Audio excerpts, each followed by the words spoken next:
Bendición que puedas estar el día de hoy aquí. Buenos días, buenas tardes, buenas noches. A la hora que estés viendo este video, vamos a continuar nuestra lectura. Hoy vamos a estar viendo Apocalipsis capítulos 3 y 4. Vamos a seguir viendo lo que es el mensaje a las iglesias. Ya nos faltan estas últimas 3 iglesias. Y terminamos con este capítulo 4 tan hermoso, donde vamos a ver el trono de Dios, cómo es el trono de Dios, para que te prepares, agarra tu Biblia para que podamos leerla juntos. Padre, muchas gracias, Señor, te pedimos que nos sigas hablando por medio de tu palabra.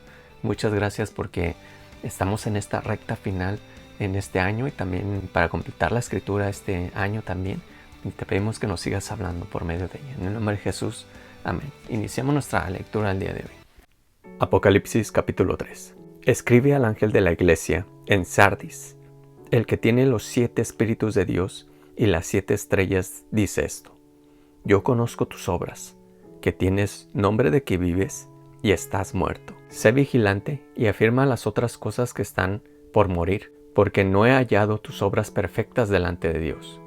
Acuérdate pues de lo que has recibido y oído, y guárdalo y arrepiéntete, pues si no velas, vendré sobre ti como ladrón, y no sabrás a qué hora vendré sobre ti. Pero tienes unas pocas personas en Sardis que no han manchado sus vestiduras, y andarán conmigo en vestiduras blancas, porque son dignas. El que venciere será vestido de vestiduras blancas, y no borraré su nombre del libro de la vida, y confesaré su nombre delante de mi Padre y delante de sus ángeles. El que tiene oído, oiga lo que el Espíritu dice a las iglesias. Escribe al ángel de la iglesia en Filadelfia.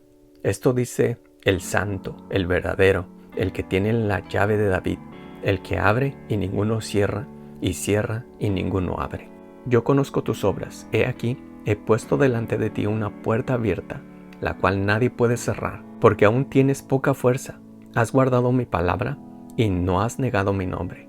He aquí, yo entrego de la sinagoga de Satanás a los que se dicen ser judíos y no lo son, sino que mienten.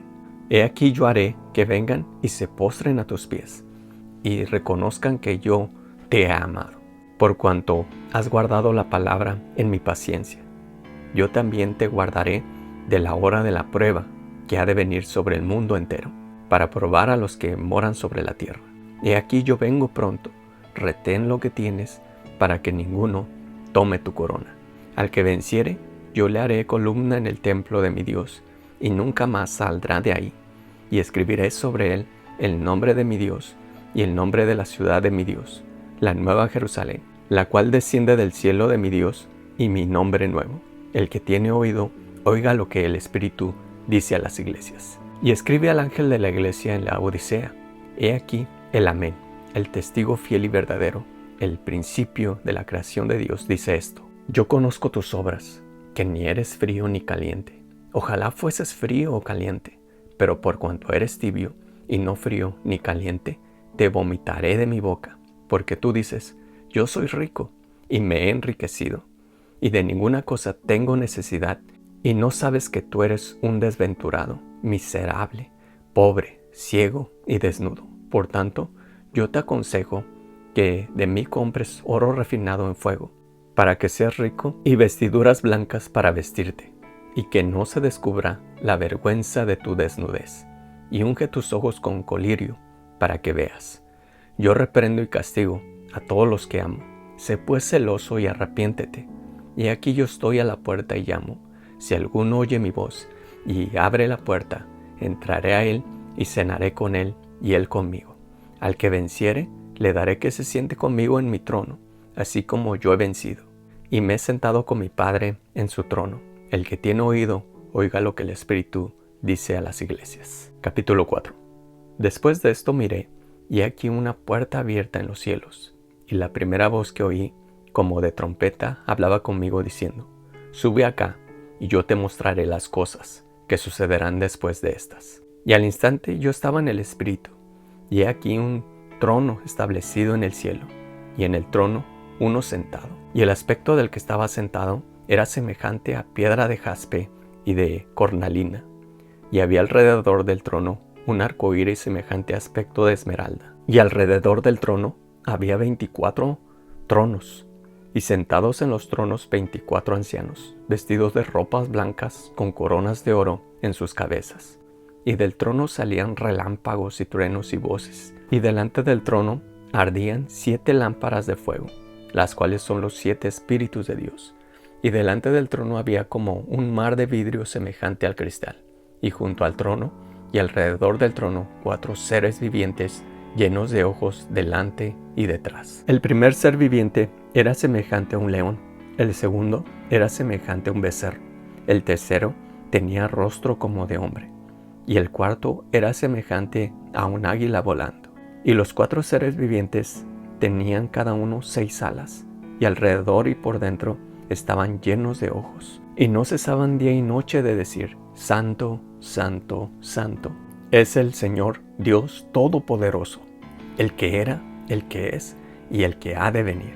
Y siempre que aquellos seres vivientes dan gloria y honra y acción de gracias al que está sentado en el trono, al que vive por los siglos de los siglos, los 24 ancianos se postran delante del que está sentado en el trono y adoran al que vive por los siglos de los siglos, y echan sus coronas delante del trono diciendo: Señor, digno eres de recibir la gloria y la honra y el poder, porque tú creaste todas las cosas, y por tu voluntad existen y fueron creadas. Y terminamos el día de hoy, hermanos. Qué bendición es poder seguir mirando estas escrituras.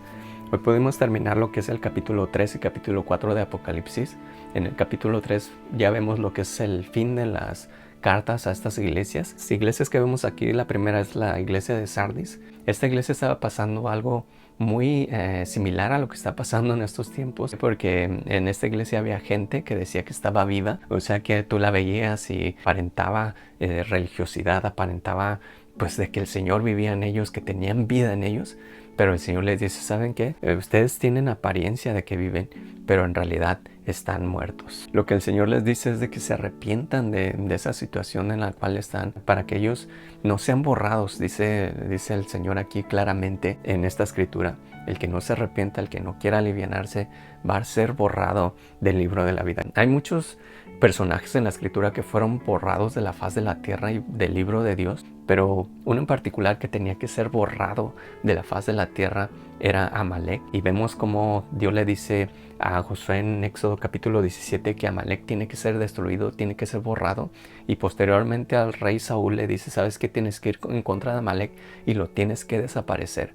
Pero vemos como Saúl desobedeció. Y más adelante con la reina Esther vemos como Amán, que nos dice que era agageo, era descendencia del rey Agar, rey de los amalecitas. Vemos como este Amán por poco desaparece de la faz de la tierra a todos los judíos por la desobediencia de Saúl de no acabar con Amalek. Y Amalek representa a las obras de la carne en nuestras vidas, representa al viejo hombre en nosotros, y nosotros tenemos que desechar al viejo hombre de nuestras vidas, dejar todo eso que nos estorba, que nos hace estar muertos en nosotros, y aferrarnos al Señor, que el Señor viva en nosotros y que realmente estemos vivos en el Señor y no muertos espiritualmente. La otra iglesia que vemos que el Señor nos habla aquí es la iglesia de Filadelfia. Esta iglesia, nos dice el Señor aquí, que era fiel, que se esforzaba, que no habían negado al Señor delante de nadie. Vemos como el Señor nos promete que si nosotros no negamos al Señor delante de los hombres, Él tampoco nos negará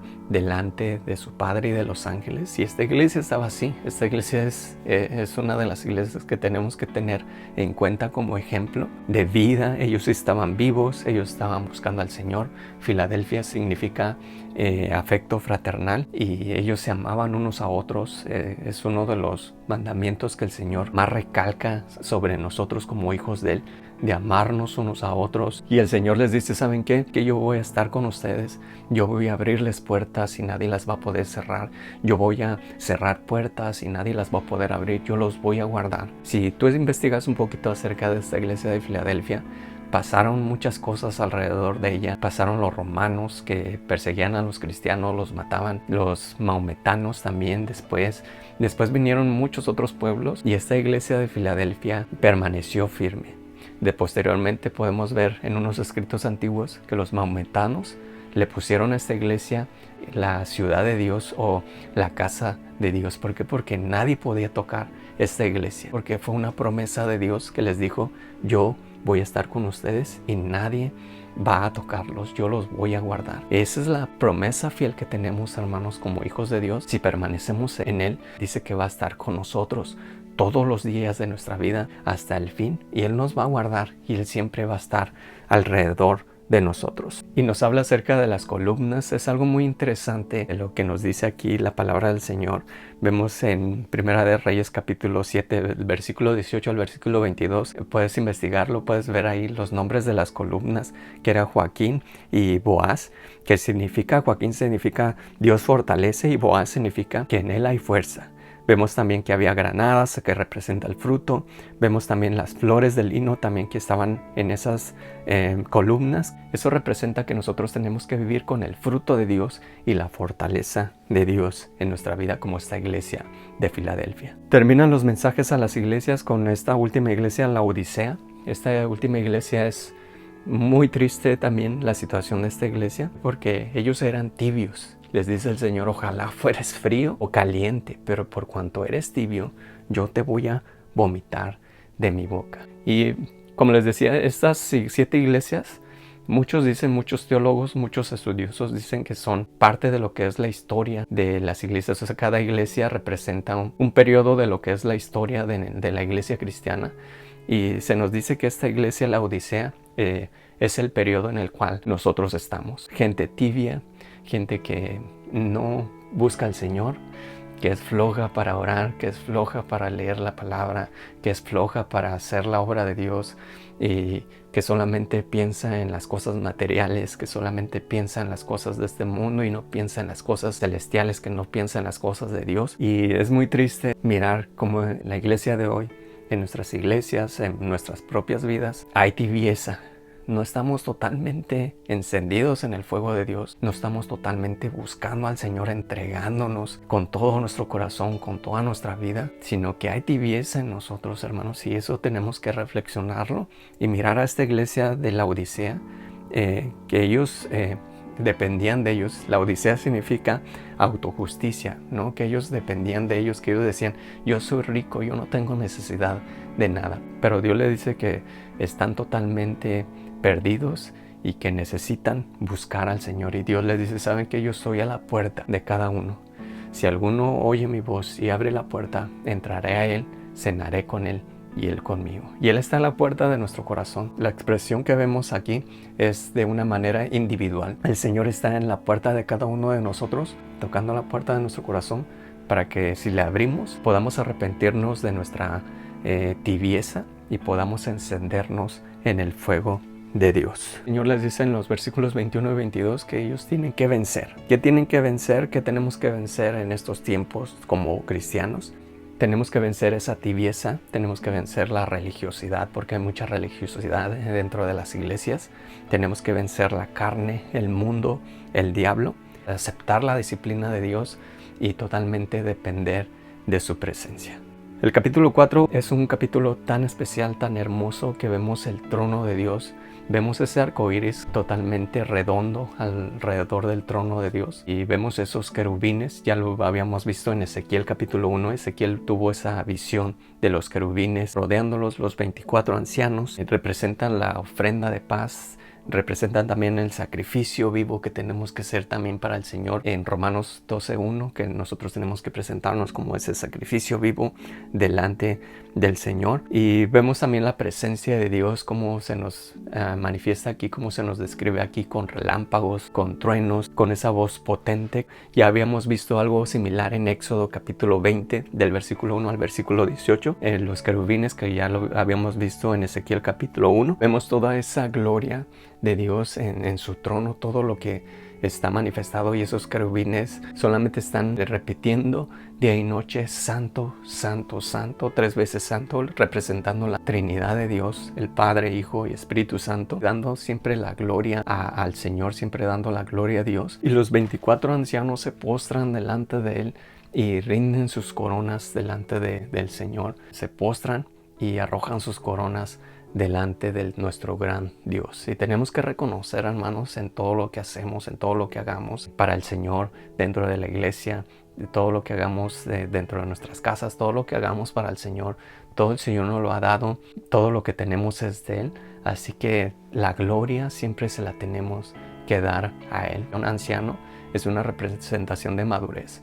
La gente que no es madura se cree que lo que hacen es por su talento, es porque ellos saben, ellos conocen, ellos hayan estudiado, pero la gente madura en el Señor reconoce que todo lo que tiene, que todo lo que hace y que todo lo que puede hacer para el Señor es porque el Señor lo permite y porque el Señor se lo ha dado y siempre le da la gloria a Él. Así que yo te invito, hermano, que siempre le demos la gloria a Dios en todo lo que hagamos, en todo lo que el Señor nos permita hacer, en todos los talentos que tengamos, en todo el conocimiento que puedas tener. Siempre dale la gloria a Dios porque Él es digno de recibirla. Muchas gracias por estar el día de hoy. Dios te bendiga y nos vemos el día de mañana.